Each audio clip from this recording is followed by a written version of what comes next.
Assalamualaikum. Good morning, everyone. I'm Yasmira Moner. I'm a faculty member of the Department of Political Science and at the same time the Secretary of the Institute for Peace and Development of MSU-IIT Institute of Technology. I am at your service as one of the peace advocates who's championing for an advocacy-oriented public service and education. Today, we're going to discuss about burnout and getting motivated.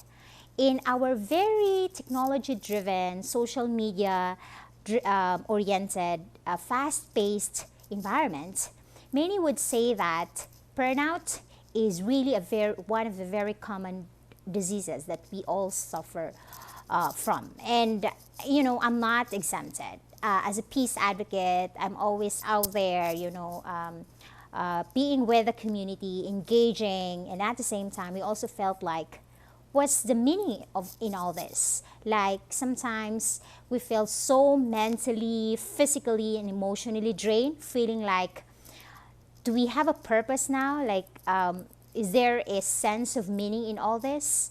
So I'm gonna discuss to you what are the things to manage burnout and how to stay motivated, because we really need that.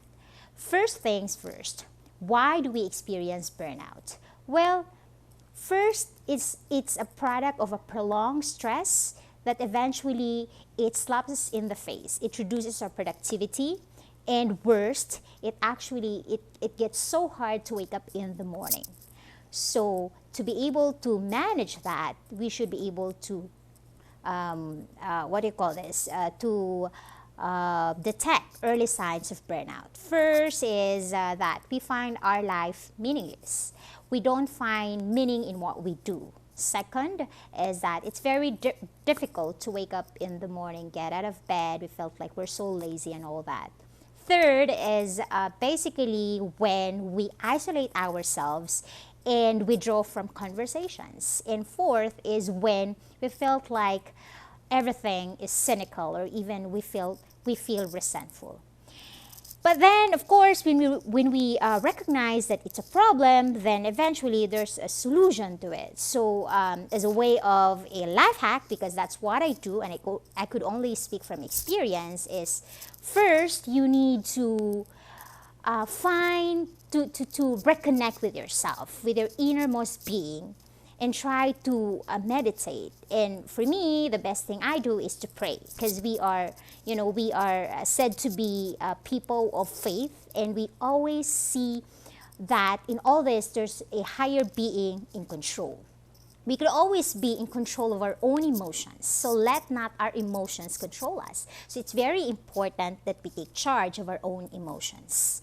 Third, in finding meaning, start small. You don't have to feel like a superhero or like a Superman or Wonder Woman to make an impact. Start small with your family. Peace begins at home. When you feel like nobody's listening, talk to your younger brother or younger sister, or even to your mom or your dad, and they will gonna listen, and you see how you make an impact to them. Third is always be grateful, because the moment you wake up in the morning and see the beauty and wonder of the world, the sunshine, the dewdrops, and all these things, the light, these are wonderful things in the world that are for free, and you see that you are also a blessing to the world.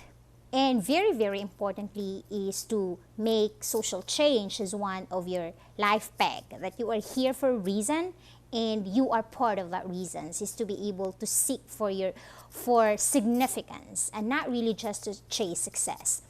It's very important, and this is one of the things that is my constant mantra in life, that success is not about quantity, that it's not about achieving medals or honors in school, because at the end of the day, it's not what we live for. We live for purpose. We live for something that is higher than ourselves.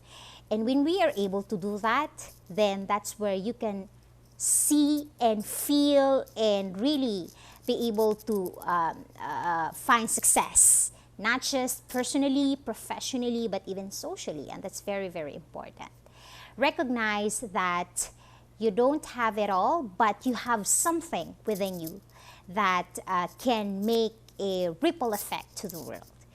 And as being a peace advocate, you don't basically find that everything or everyone is your competition, that everyone is your collaborator towards making an impact in your society.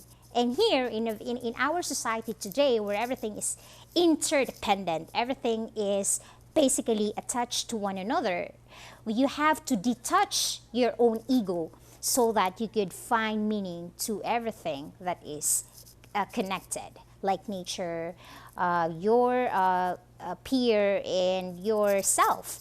And that's where you really find that, I'm not really burnout, I just lack motivation. And so you just have to recalibrate yourself and draw meaning from all your relationships at home, in your workplace, and even in your,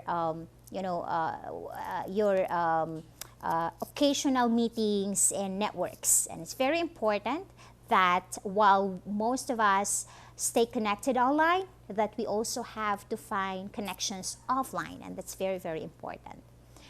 One of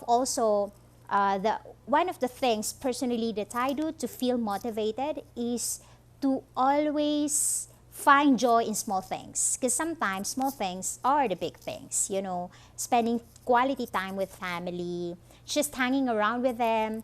I turn off my phone, spend a day without social media, like you don't really totally connect, because deactivating and reactivating again, that's kind of crazy, right? Because it's very hard to unlearn what we have learned. The key to this is always to manage, like conflicts, it's inevitable, it's part of natural order, but then we could actually manage them because we have to embrace chaos. But with chaos comes order.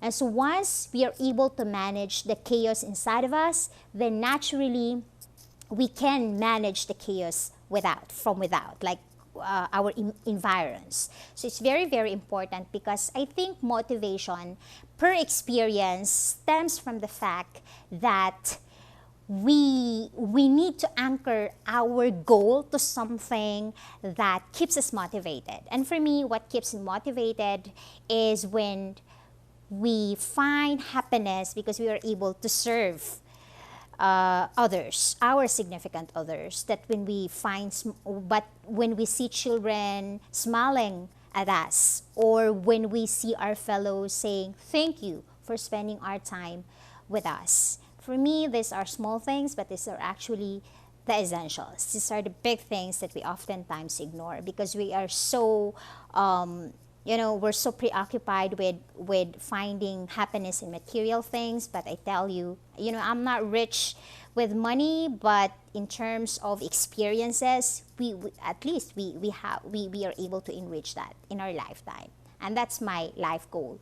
And motivation, of course, is something that we can't buy, but we have to really work it out. And just like everything, like faith, love, and peace, it's something that we can't work alone, but we need everyone else. And that's the key, I think, to holistic development and humane and just happiness for everyone, not just for yourself. And so, thank you so much for watching and for listening to this. I hope to see you and converse with you next time, all of you online and offline. Thank you so much. Once again, this is Yasmira. Bye!